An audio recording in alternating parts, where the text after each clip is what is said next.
Speaker कौमी assembly सरदार अयाज सादिक की ज़ेर सदारत होने वाले इजलास में वज़ीर खजाना सेनेटर इसाक डार की जानिब से तहरीरी जवाब जमा करवाया गया।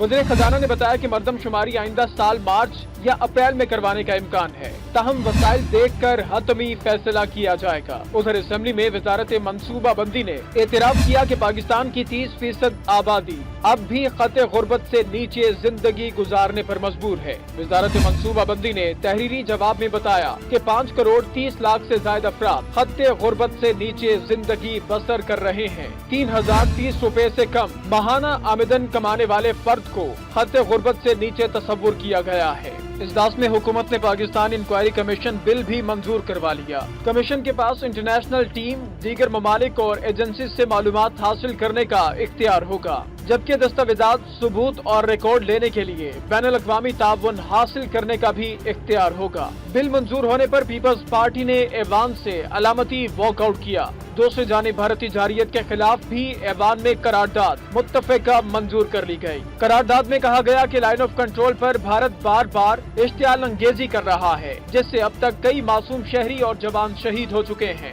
करारदाद में नीलम वादी में मुसाफिर बस और एम्बुलेंस